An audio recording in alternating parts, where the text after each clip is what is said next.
Meus irmãos, a paz do Senhor. Abra sua Bíblia, por favor, na carta de Paulo aos Colossenses. Carta de Paulo aos Colossenses, capítulo de número 3, do versículo 12 ao versículo 17. Carta aos Colossenses, capítulo de número 3, do versículo 12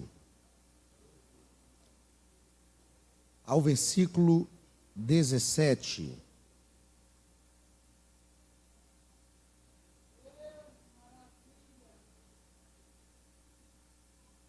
Colossenses capítulo 3, do versículo 12 ao 17, nos diz assim: revesti-vos, pois, como eleitos de Deus, santos e amados, de ternos afetos de misericórdia, de bondade, de humildade, de mansidão, de longanimidade. Suportai-vos uns aos outros, perdoai-vos mutuamente, caso alguém tenha motivo de queixa contra outrem. Assim como o Senhor vos perdoou, assim também perdoai vós. Acima de tudo isto, porém, esteja o amor, que é o vínculo da perfeição. Seja a paz de Cristo o árbitro em vosso coração, a qual também fostes chamados em um só corpo, e sede agradecidos. Habite ricamente em vós a palavra de Cristo. Instruí-vos e aconselhai-vos mutuamente em toda a sabedoria, louvando a Deus com salmos e hinos e cânticos espirituais, com gratidão em vosso coração. Tudo o que fizerdes, seja em palavra, seja em ação, fazei em nome do Senhor Jesus, dando por ele graças a Deus Pai. Amém. Fecha os teus olhos. Pai, em nome de Jesus, nós oramos a Ti mais uma vez, Pai, e suplicamos ao Senhor que continuamente neste culto derrame sobre nós a Tua graça. Nós iremos ministrar a Tua palavra, e que esta palavra, Senhor, alcance os nossos corações, e que o nosso coração seja terra fértil para a Tua palavra nesta noite, em nome de Jesus. É o que nós te pedimos e que assim seja. Amém. Amém. Podeis assentar, meus queridos irmãos. Meus irmãos, eu quero ser grato a Deus pela oportunidade que Ele nos concede de estar com os irmãos nesta noite. Como disse o pastor Alexandre, viemos fazer uma visita ao meu pai, e eu conversei com o pastor Jander na semana passada. Ele disse que precisaria estar em Ipatinga hoje, e eu estava aguardando ele chegar para receber também a ministração da palavra de Deus através da vida do pastor Jander. Mas ele só conseguiu entrar no hospital agora à noitezinha, né, pastor Alexandre? Agora à noite. E como disse aqui também o pastor Alexandre, está a caminho. É um prazer estar com os irmãos, é um prazer estar com esta igreja, uma igreja que a gente tem muito carinho, que a gente ama de coração. Rever os irmãos é uma alegria muito grande.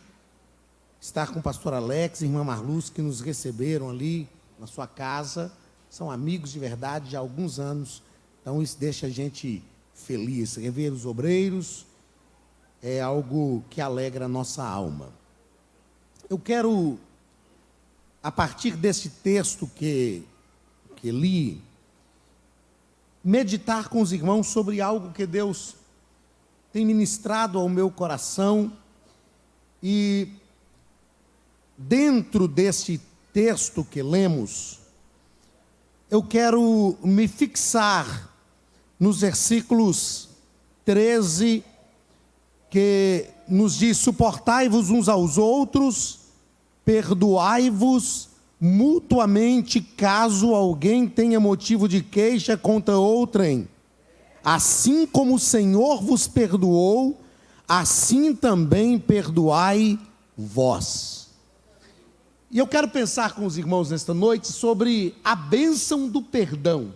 A bênção do perdão. Eu penso que o perdão, quando nós o recebemos, é algo magnífico para a nossa vida e fácil de ser concebido. Eu acredito que uma das maiores virtudes do ser humano é reconhecer as suas falhas quando nós falhamos contra alguém e pedir perdão. Pedir perdão não é vergonha. Pedir perdão é honroso.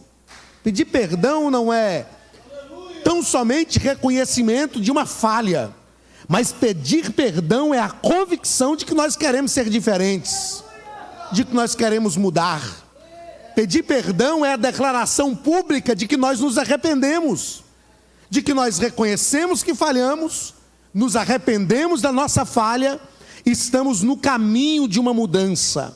E é algo magnífico quando nós, após falharmos, é claro que o ideal é que nenhum de nós falhássemos, mas a Bíblia diz que se alguém disser que não comete pecado, ele já pecou, porque nós somos falhos. Embora a falha, o erro não pode ser premeditado, tem que ser como um erro de percurso, errar o alvo, quando a gente tenta acertar e falha. Mas quando nós recebemos o perdão de alguém, isso é algo magnífico para a nossa vida, que traz paz ao nosso coração. Só que eu quero pensar com os irmãos nesta noite, não somente no perdão recebido, mas no perdão que nós concedemos. Existem várias falas em torno do perdão. E eu aprendo com a própria vida e com a palavra de Deus que perdoar tem mais a ver com a gente que perdoa do que com quem a gente está perdoando. Perdoar é um remédio, é claro, repito, foi por isso que eu disse aqui que receber o perdão é muito bom. Receber o perdão é agradável. Eu iniciei a minha fala aqui justamente nesse contexto. Mas eu quero repetir que perdoar, quando eu libero o perdão para alguém, isso tem mais a ver comigo do que com quem eu estou perdoando. Eu já ouvi pessoas dizendo: pastor, eu não consigo perdoar. Eu não consigo perdoar. E eu quero te dizer que perdoar é realmente difícil. Ou substitua a palavra difícil por desafiador. Perdoar é algo desafiador. Porque geralmente quando nós somos feridos, quando nós somos atingidos, nós buscamos uma justificativa para isso. E naturalmente, se nós não tivermos cuidado, nós acabamos cometendo o que nós chamamos de vitimismo. Começamos a nos vitimizar. Mas fulano não podia ter feito isso comigo. Eu fui tão fiel a esta pessoa. Eu tratei esta pessoa tão bem. Esta pessoa me retribuiu bem por mal. E este vitimismo começa a tornar na nossa vida um empecilho para que o perdão seja verdadeiramente liberado. Então eu gostaria que você não se esquecesse de algumas frases que eu vou usar aqui, e a primeira delas é essa: o perdão, quando eu libero o perdão, tem mais a ver comigo do que com quem eu estou perdoando. Outra coisa que eu gostaria que você não se esquecesse é que só Deus, só o perdão de Deus tem a ver somente com o outro. Porque senão você pode me perguntar: pastor, mas Deus nos perdoou, e Ele nos perdoou por causa dele? Não, Ele nos perdoou por nossa causa. Porque quando nós pecamos contra Deus, quando nós falhamos contra Deus, Deus não deixa de ser Deus por causa da falha que nós cometemos.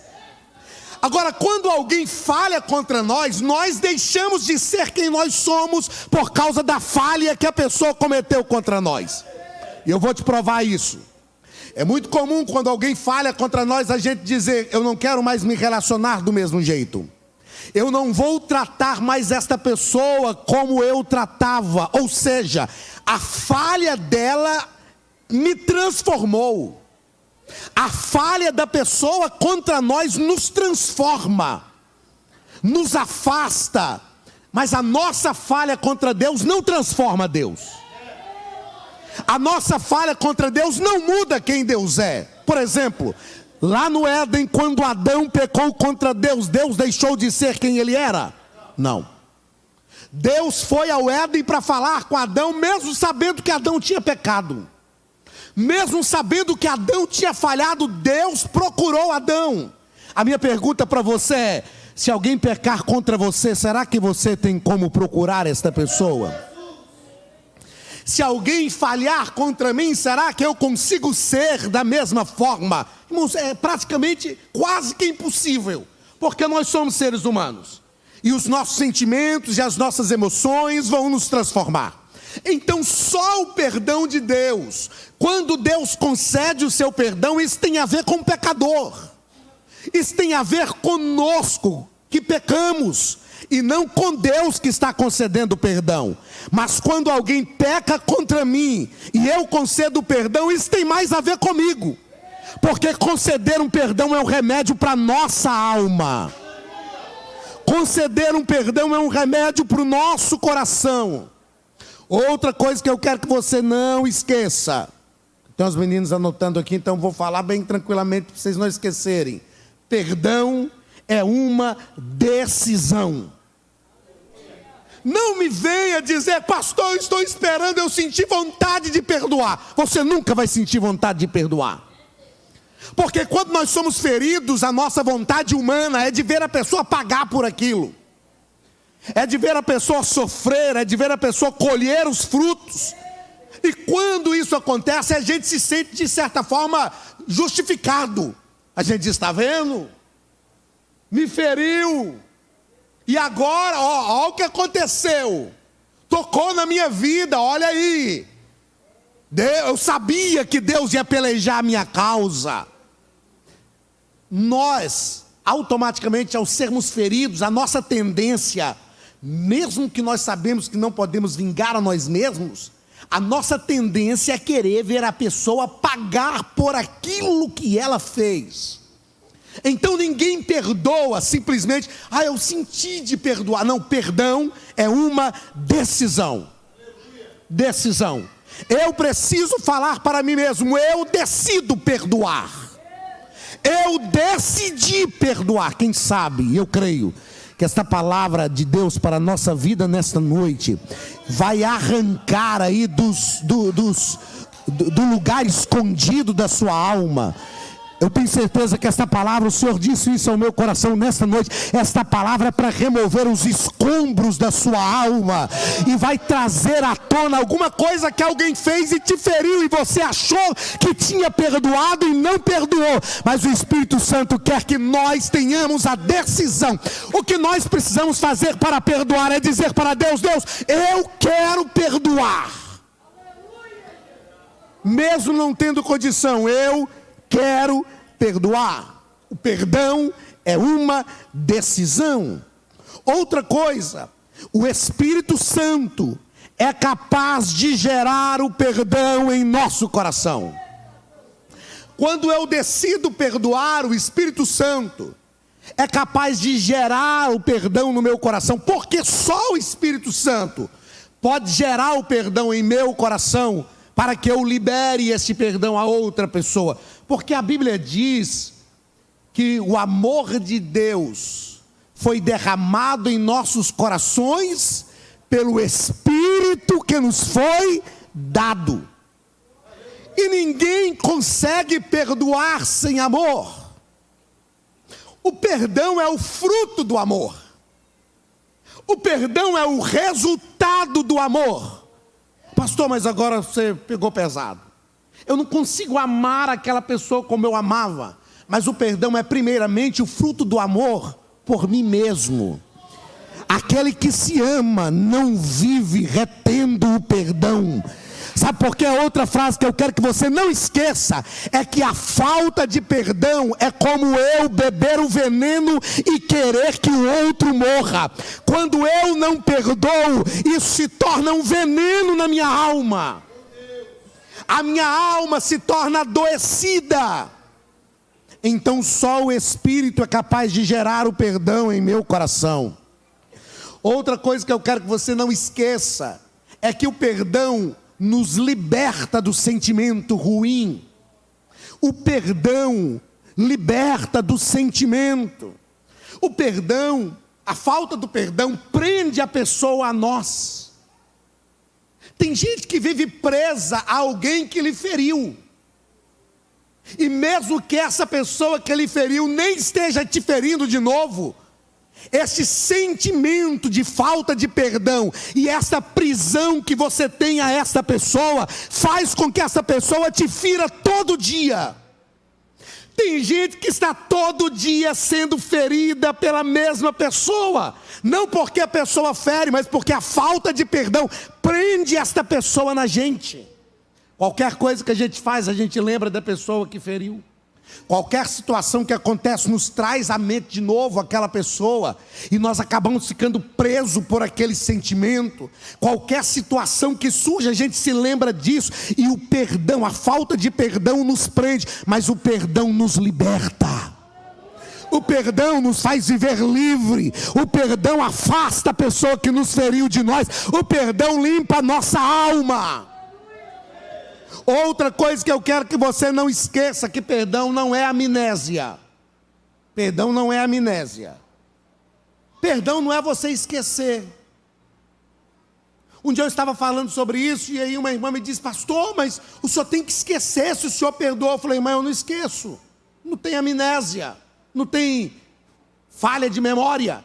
E ela disse: ah, pastor, mas a Bíblia diz que Deus, Isaías, através de Isaías Deus diz isso, né? A Bíblia diz que Deus perdoou os nossos pecados e lançou os nossos pecados no mar do esquecimento.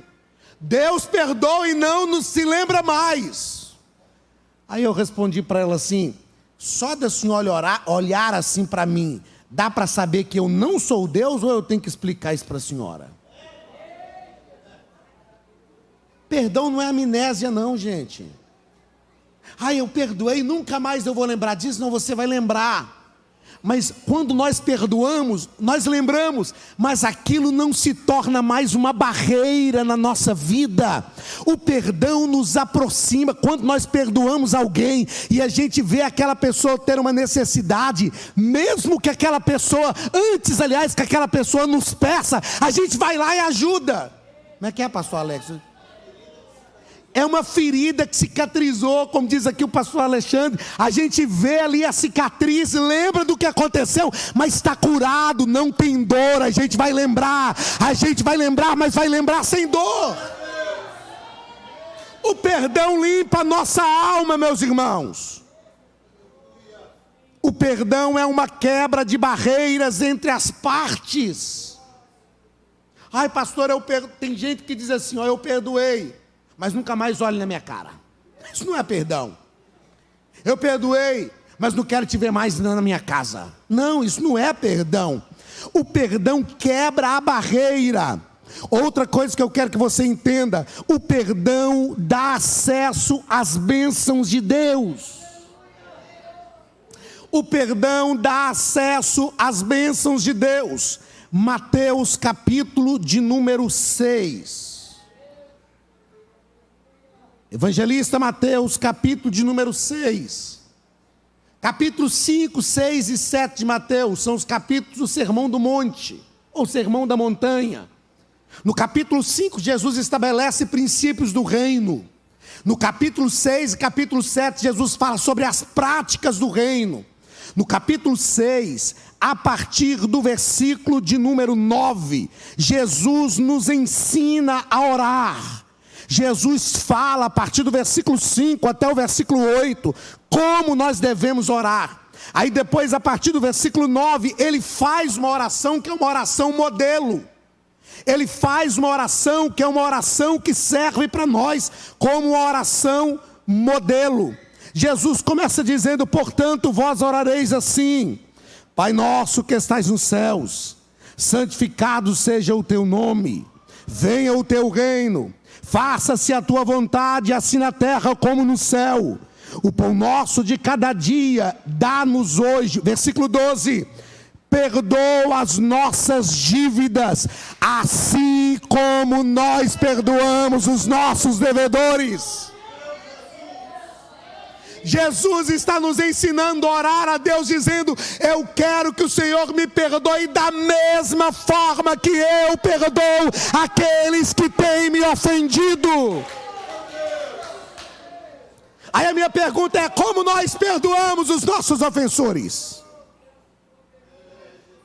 Eu comprei um livro há uns anos atrás, chamado E Eu Achei Que Havia Perdoado. E eu achei que havia perdoado. Eu esqueci o nome do autor aqui agora. Se eu lembrar, eu falo para vocês. Eu pedi o livro, comprei via internet.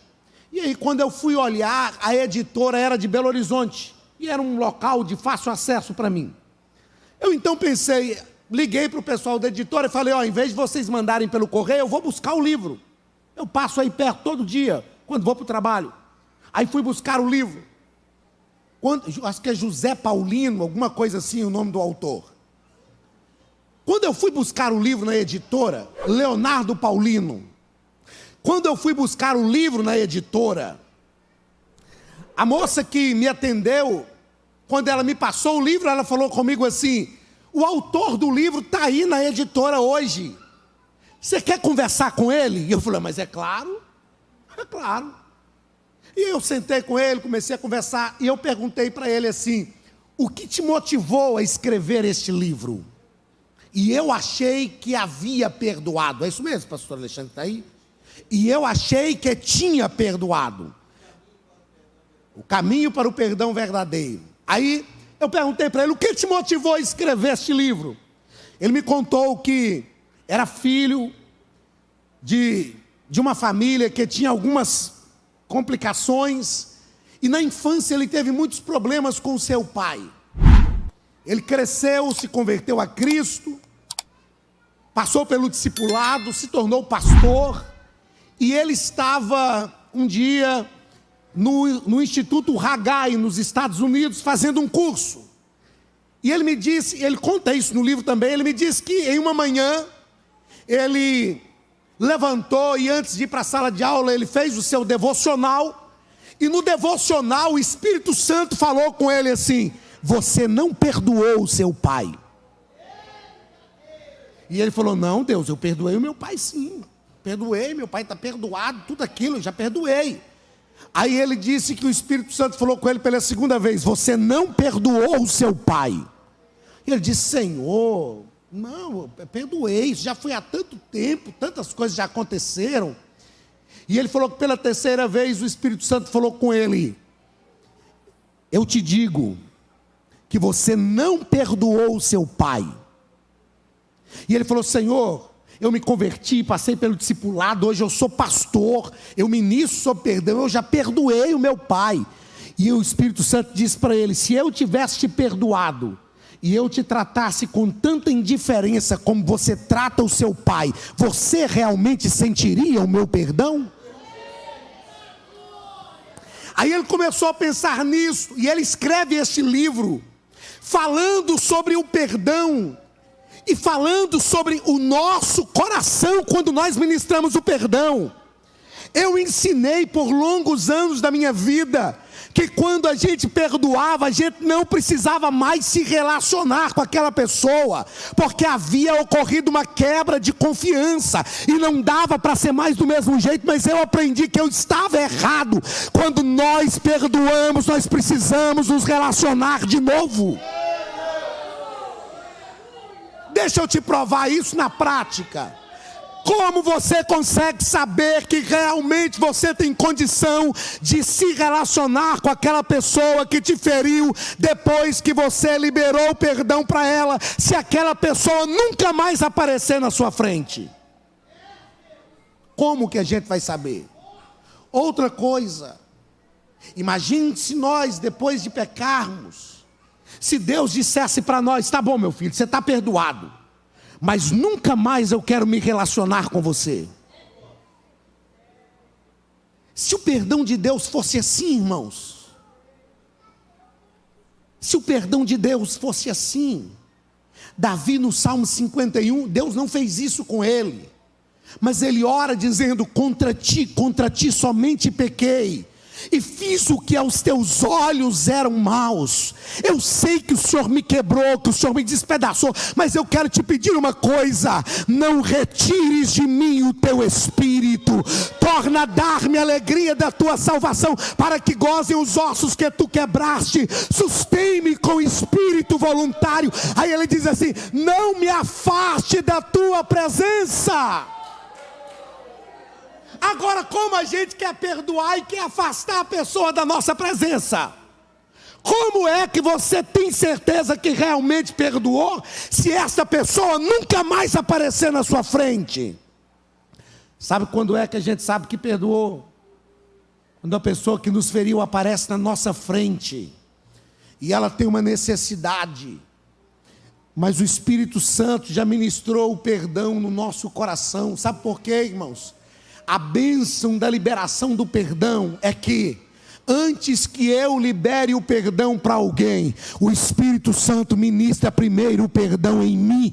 Porque se eu não receber o perdão, se o Espírito não ministrar primeiro o perdão no meu coração, eu não consigo liberar o perdão para ninguém. Então, quando eu libero o perdão para alguém verdadeiramente, é porque o Espírito Santo já ministrou o perdão na minha alma, o meu coração já foi curado, as minhas feridas já foram saradas. Agora aquela pessoa aparece na minha frente, eu olho para ela, eu lembro do que ela me fez, eu lembro da dor que ela me causou, mas a ferida já está curada.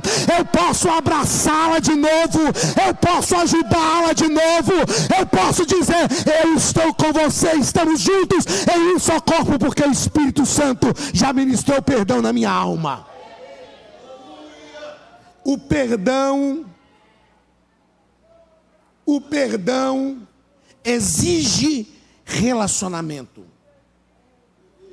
O perdão, eu vou repetir, o perdão exige relacionamento.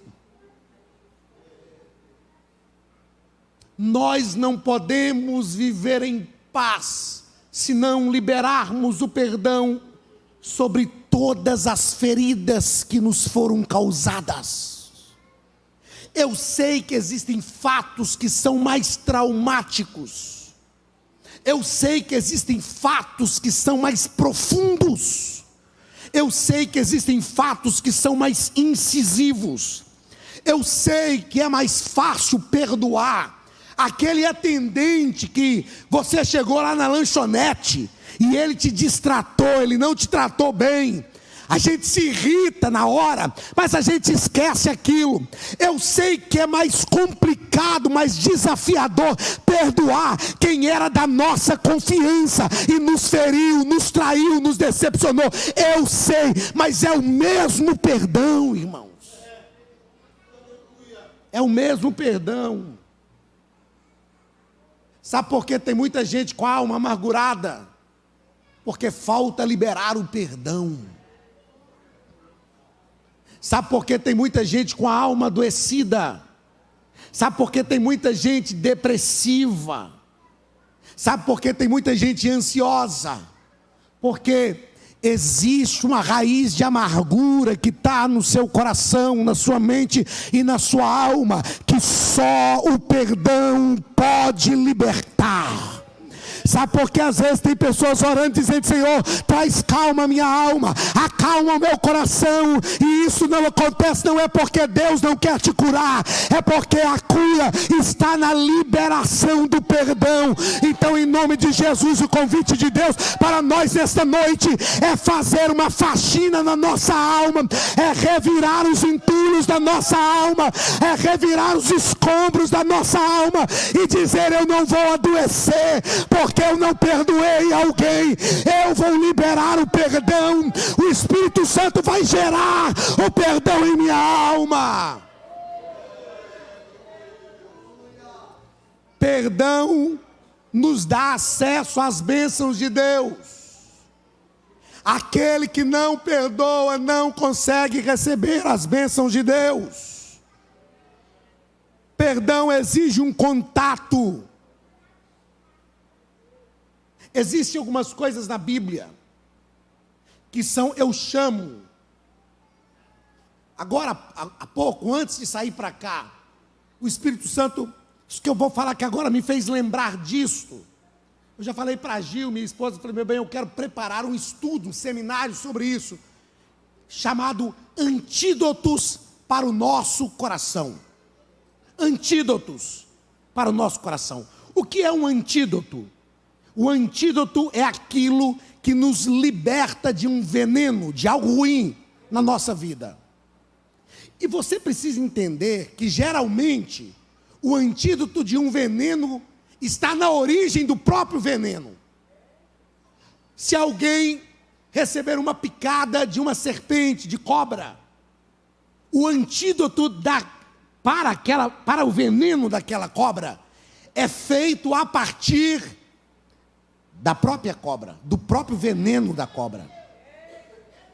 Porque o antídoto tem a mesma origem do veneno. Por quê?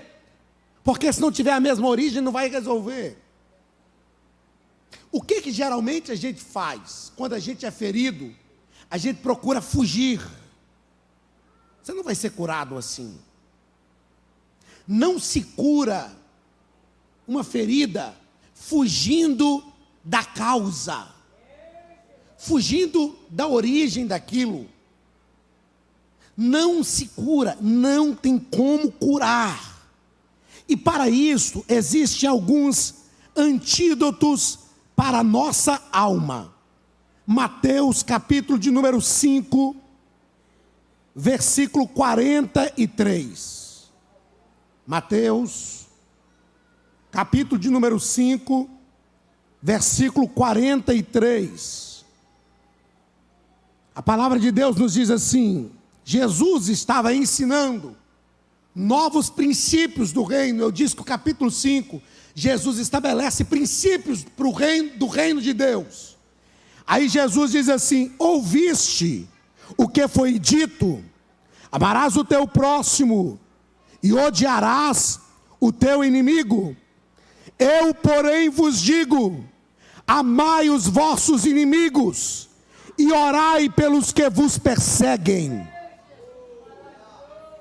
Você pode me perguntar, pastor, como eu amo alguém que não me ama? É porque o amor, irmãos, não tem a ver com o outro. O amor tem a ver comigo. Deixa eu explicar isso de uma forma bem simples para você entender.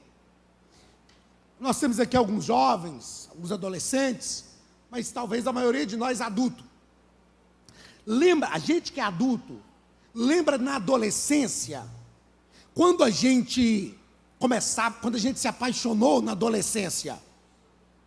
E aí foi aquela paixão de adolescente, que a gente até brincava, chegava em casa, no meio dos coleguinhas, ou com a mãe, ou com o pai, e dizia assim, eu estou namorando com a fulana de tal. Mas ela não sabe que eu namoro com ela. Por que que isso acontece até hoje? Porque o amor que a gente sente na adolescência, que é esse amor ingênuo, esse amor da infância, que é um amor ingênuo, ele não tem a ver com o outro, tem a ver comigo.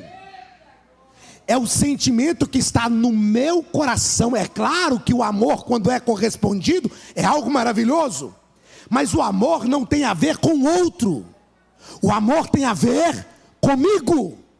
A Bíblia diz assim: a ninguém deveis nada a não ser o amor. Aí a gente pensa que a gente só consegue amar quando a gente é correspondido. Não, quando a gente é correspondido, a gente consegue viver o amor. É diferente. É diferente. A prova de que é possível amar sem ser correspondido é que Deus amou o mundo de tal maneira que deu o seu único filho, para que todo aquele que nele crê não pereça, mas tenha vida eterna. Pastor, mas você disse que a gente não é Deus. Eu sei, mas o amor é um atributo que Deus comunicou ao ser humano. Por que que a gente consegue amar as pessoas que não receberam a Cristo como Salvador? Porque o Espírito Santo gera esse amor em nós. O Espírito Santo gera esse amor em nós. Pastor, mas isso é difícil demais, como é que eu faço? Eu vou te dar uma dica muito funcional. Comece a orar pela pessoa. Comece a orar por ela. Ore mesmo por ela. E não ora pedindo para Deus matar, não. Faz oração de macumbeiro, não. Não ora pedindo para Deus tratar, não. Comece a orar por ela. Deus, abençoe, Senhor, aquela pessoa. Abençoe aquele irmão, Senhor. Prospere a vida daquela pessoa. Enriqueça aquela pessoa. Faz bem àquela pessoa, Senhor. Cure a alma daquela pessoa. Irmão, no começo é muito difícil. No começo é quase impossível. Você ora realmente se obrigando a isso, pastor. Mas eu tenho que me obrigar a isso? Tem. Se Paulo nos ensinou que nós temos que trazer todo o pensamento cativo a Cristo, a nossa mente tem que nos obedecer, irmãos. Nós precisamos ser senhores da nossa mente. Nós precisamos obrigar os nossos sentimentos. Nós precisamos orar por aqueles que nos odeiam. Jesus diz isso: orai, amai os vossos inimigos e orai por aqueles que vos perseguem. Porque quando eu amo não tem a ver com ele, tem a ver comigo. Se eu começar a odiar, isso quer dizer que o ódio está sendo produzido em mim. Mas se eu começar a amar, isso quer dizer que o amor também está sendo produzido em mim. Quanto mais eu odeio, mais envenenada a minha alma fica. Mas quanto mais eu amo, mais paz a minha alma sente. Não pense que o ódio vai prejudicar aquele que é o alvo do meu ódio, não. O ódio vai prejudicar a mim, que eu sou o recipiente onde o ódio está sendo gerado. Mas que o Espírito Santo gere em nós amor, arranque o ódio da nossa alma. Orai por aqueles que vos perseguem. Isso é um antídoto para minha alma. Isso é um antídoto para a minha alma. Tem gente que tem síndrome da perseguição. Ele acha que todo mundo está perseguindo. Acha que tudo que acontece conspira contra ele. Começou a fazer uma coisa na igreja. Aí veio um problema. Apareceu uma dificuldade. Diz: pastor, estão me perseguindo. Não, irmão, não estou te perseguindo, não. Isso é só coisa que acontece com todo mundo mesmo. Tem gente que acha que ele está sendo perseguido por tudo, por todos. Todo lugar que ele chega tem alguém querendo derrotá-lo, destruí-lo. Não, irmão, em nome de Jesus, comece a orar mais. Comece a orar mais. Quer ver outro antídoto para nossa alma? Romanos, capítulo de número 12. Carta de Paulo aos Romanos, capítulo de número 12. A partir do versículo de número 9, Paulo vai dizer para a igreja, para os crentes de Roma: o amor seja sem hipocrisia, detestai o mal, apegai-vos ao bem, amai-vos cordialmente uns aos outros com amor fraternal, preferindo-vos em honra uns aos outros, no zelo não sejais remissos, sede fervorosos de espírito, servindo ao Senhor, regozijai-vos na esperança, sede pacientes na tribulação, na oração perseverantes, compartilhai as necessidades dos santos, praticai a hospitalidade. Olha o versículo 14: abençoai os que vos perseguem. Abençoai os que vos perseguem. Isto é um antídoto para minha alma. Isso não tem a ver com quem está me perseguindo. Isso tem a ver com o meu sentimento. Isso tem a ver com o meu coração. Isso tem a ver com a minha alma. Isso tem a ver com os meus sentimentos preservados. Abençoai. Ministre a bênção de Deus sobre aqueles que vos perseguem. Abençoai e não amaldiçoeis. Alegrai com os que se alegram. E chorai com os que choram. São antídotos para nossa alma. Você sabia que é mais fácil chorar com os que choram do que alegrar com os que se alegram? Vocês sabiam? Deixa eu pegar o pastor Alexandre aqui, que é meu irmão. Quando ele está chorando, é mais fácil. Eu chego, pastor, vem cá, eu choro com você, rapaz, eu vou orar com você, meu Deus, Deus vai te dar vitória. Isso é fácil. Sabe o que é desafiador para nós, o que é complicado? É quando eu vejo Deus prosperar a vida dele. Quando eu vejo que aquilo que eu quero alcançar, ele já alcançou. Aquilo que eu almejo, ele já conseguiu. Irmãos, existe uma síndrome que nós precisamos ter cuidado com ela. A síndrome de não suportar o bem alheio. Porque ele e eu não. Porque Deus está fazendo na vida dele e na minha vida Deus não está fazendo. Porque ele já conquistou o que eu queria e eu não consegui conquistar. E aí nós temos dificuldade. Isso é da natureza humana.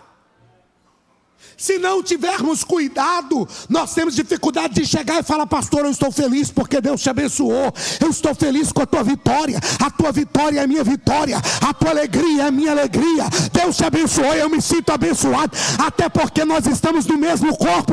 E quando qualquer membro do corpo de Cristo é abençoado, todo o corpo está sendo abençoado também. É mais fácil chorar com os que choram do que alegrar com os que se alegram. É mais fácil. Quando a gente vê que alguém não precisou passar pelas mesmas experiências que nós passamos. Nós precisamos aprender uma coisa, irmãos, as nossas experiências são únicas. Não é porque você sofreu em uma fase da sua vida que todo mundo tem que sofrer.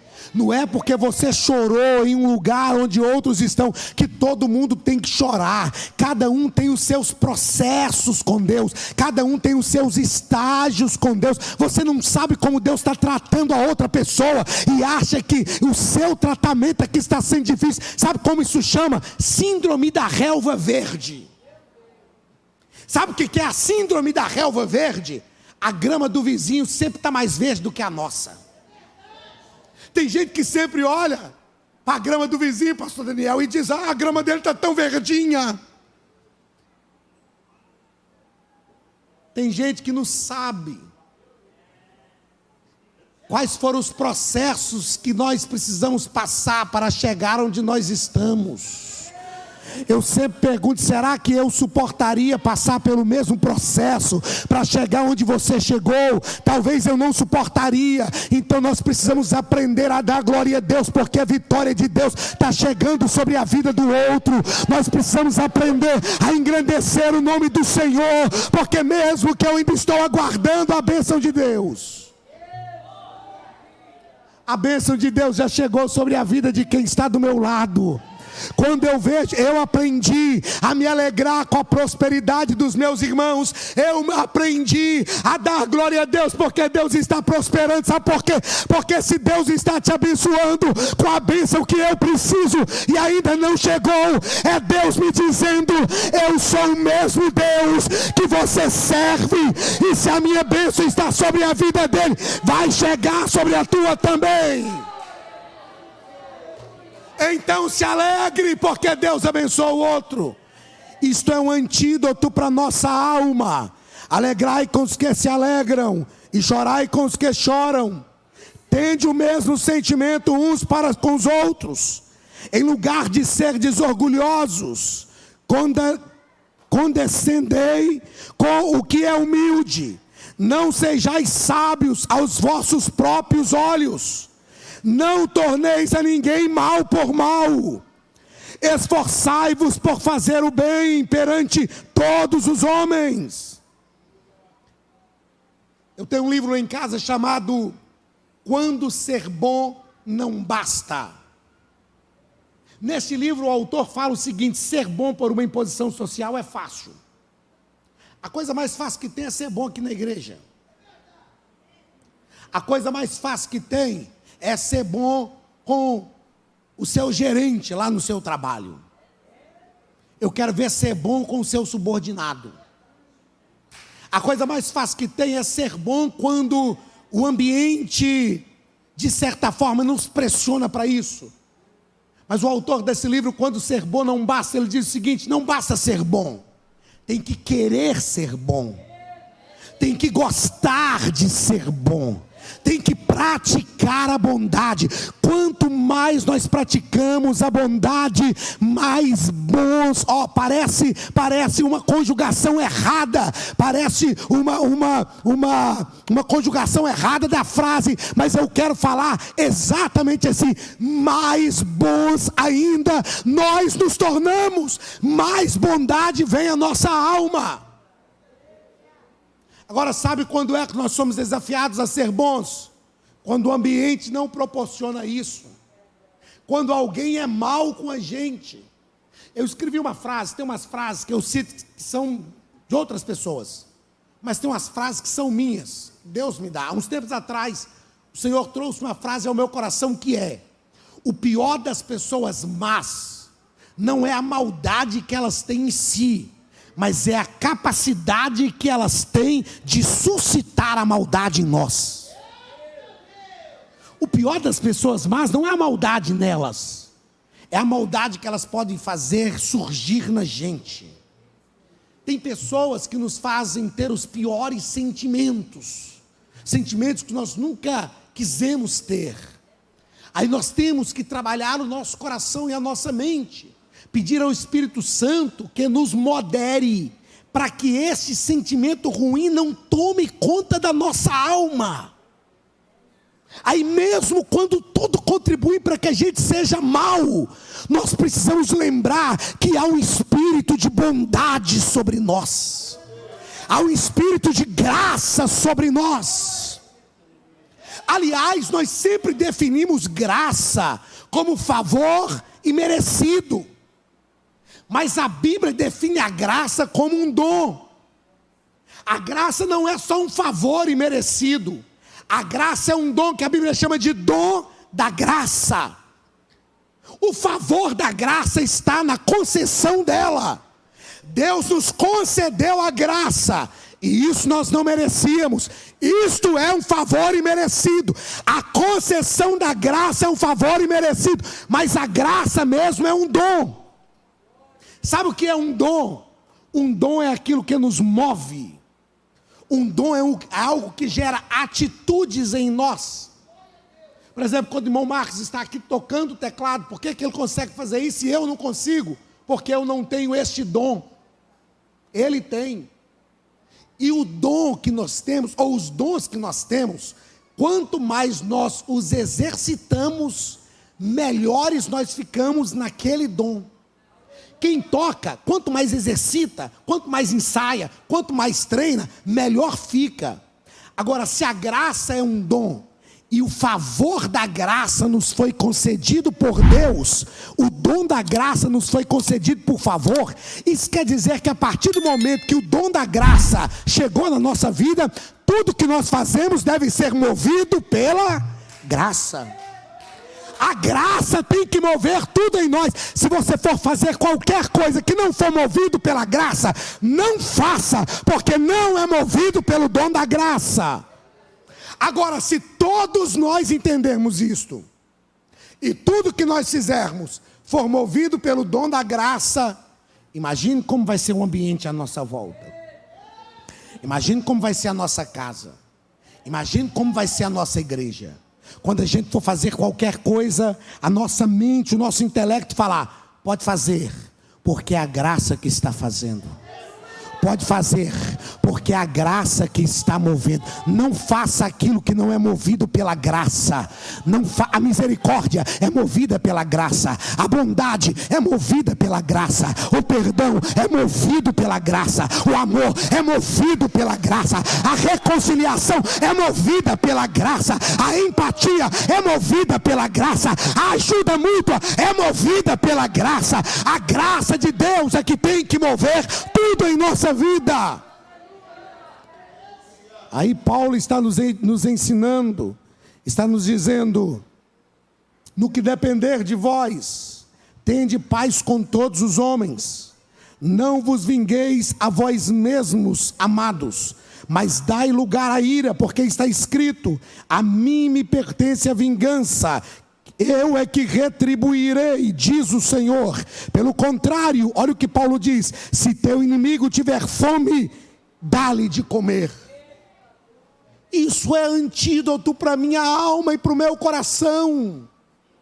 Isso preserva o meu coração, isso não deixa o meu coração adoecer. Se o teu inimigo tiver fome, dá-lhe de comer. Se tiver sede, dá-lhe de beber, porque fazendo isso, amontoarás brasas sobre a sua cabeça. Não te deixes vencer do mal, mas vence o mal com o bem. Irmãos, o mal nunca vai vencer o bem sempre é maior. Aleluia, aleluia. O bem sempre é maior. O bem sempre é maior. Aí lá no texto que lemos, Paulo diz assim: revesti-vos, pois, como eleitos de Deus. Paulo está dizendo assim: reconheçam o que vocês são.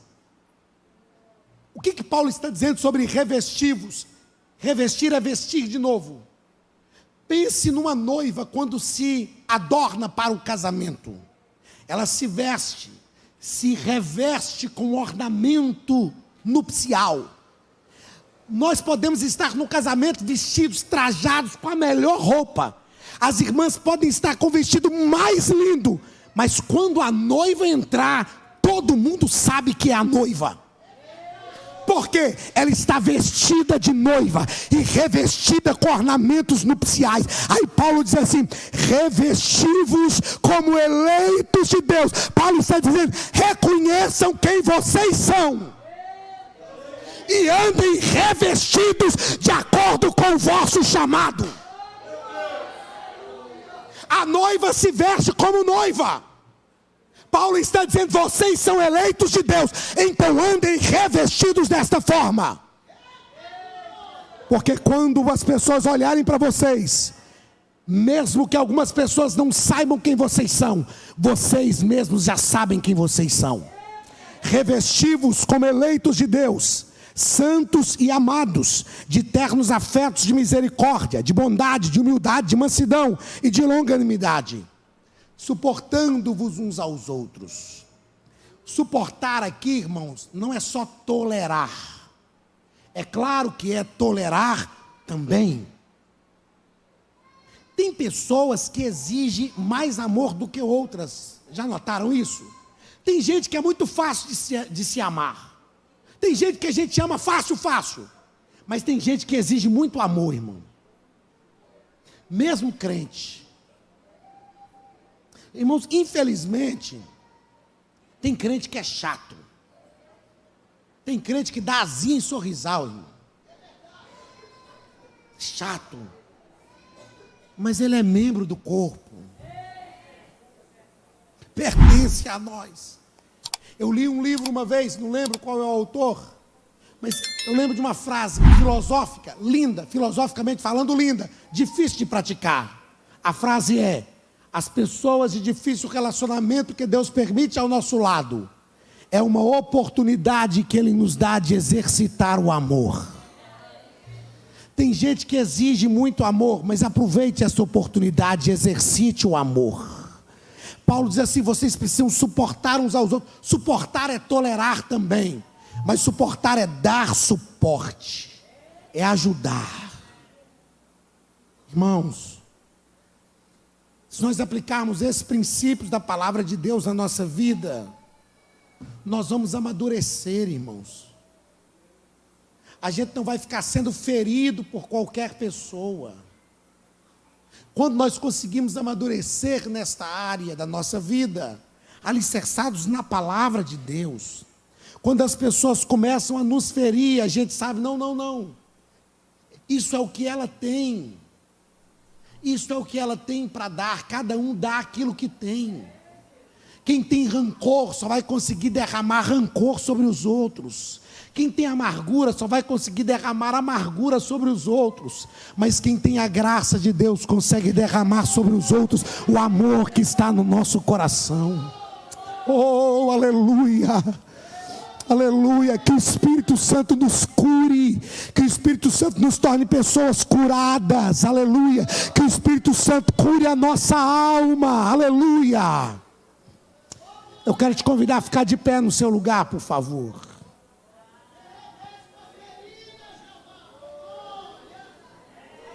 Aleluia, aleluia.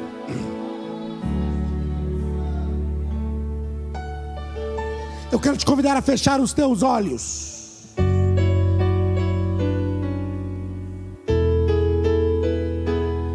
Eu quero te convidar a fazer uma análise na tua vida. Quem sabe tem alguma raiz de amargura que ficou aí. Quem sabe tem uma mágoa que ficou.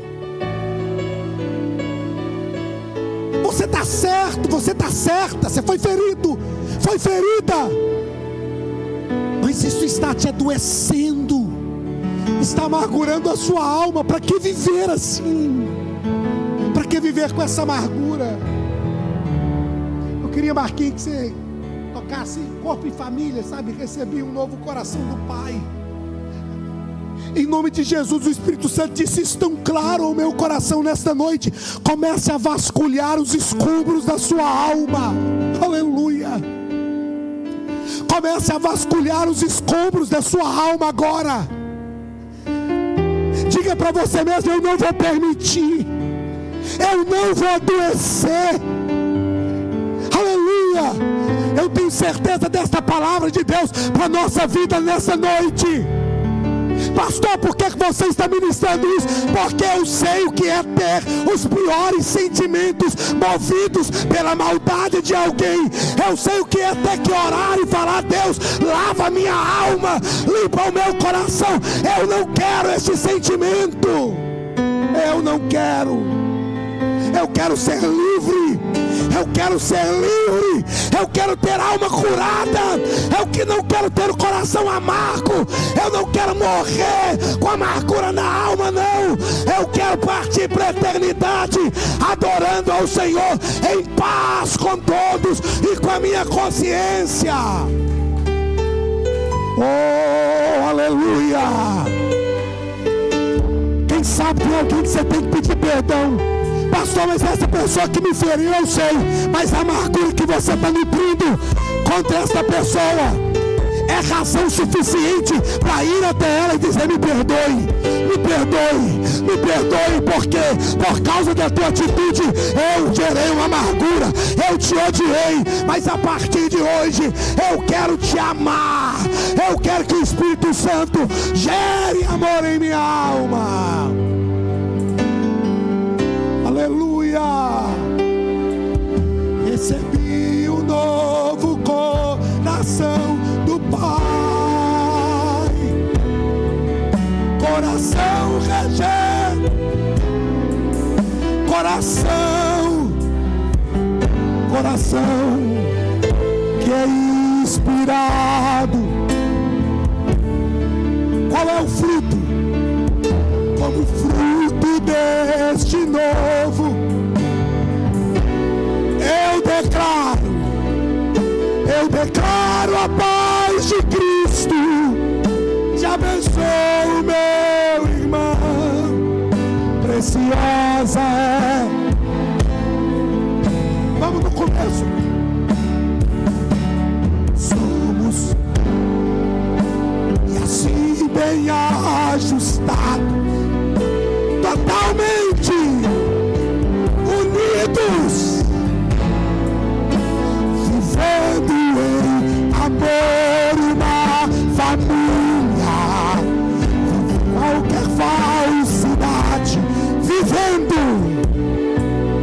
não só declarando, mas vivendo a verdade, a glória do Senhor, uma família, vivendo compromisso, o grande amor de Cristo. Eu preciso de ti,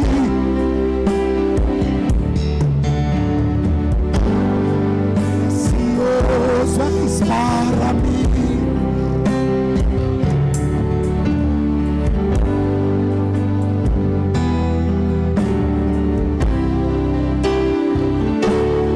Você desse a mão à pessoa que está aí do seu lado. Oh, aleluia.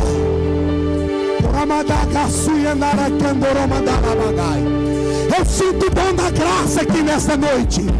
Eu sinto o dom da graça aqui nesta noite.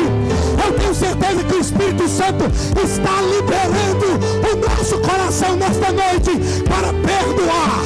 Para perdoar. Aleluia. Eu tenho certeza que tem gente que depois deste culto vai ligar para alguém que está distante e dizer: eu preciso te perdoar, eu preciso liberar o perdão, eu preciso te dizer: você está perdoado.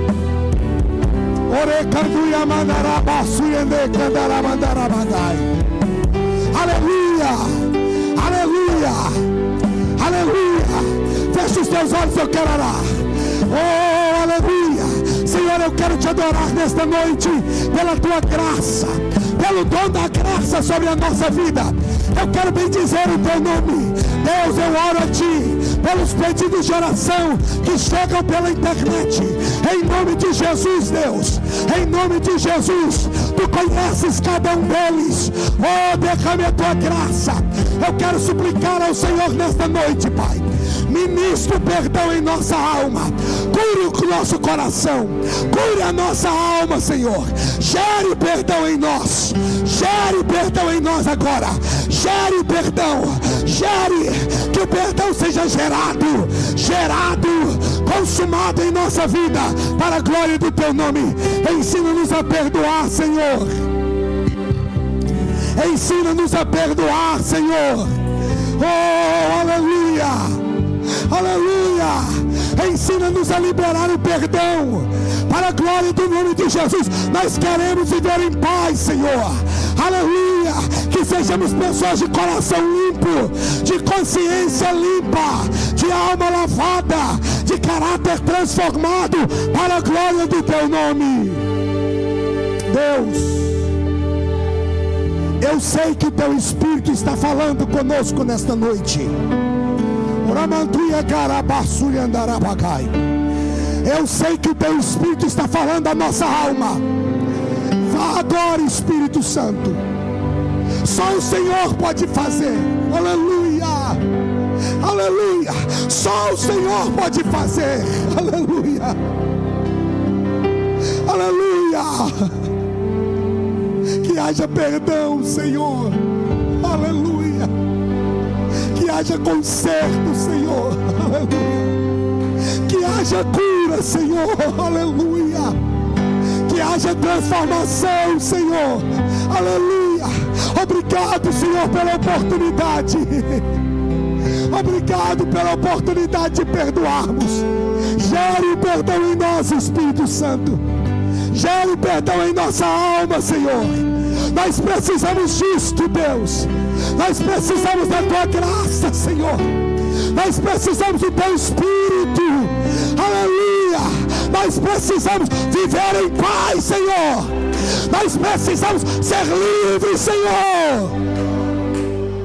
Aramadaga suyandere kandoro mandala gashai. Urekantia vara basuya mede kandara bagai. Receba a graça de Deus sobre a tua vida nesta noite. Receba a condição para perdoar nesta noite. Em nome de Jesus. Em nome de Jesus. Você pode dar um abraço nessa pessoa que está do seu lado e dizer: estamos perdoados. Quem é perdoado sabe perdoar. Quem já experimentou o poder do perdão sabe liberar o perdão que é poderoso. Eu encerro as minhas palavras dizendo: quem já experimentou o poder do perdão sabe liberar o perdão que é poderoso. Deus te abençoe, em nome de Jesus.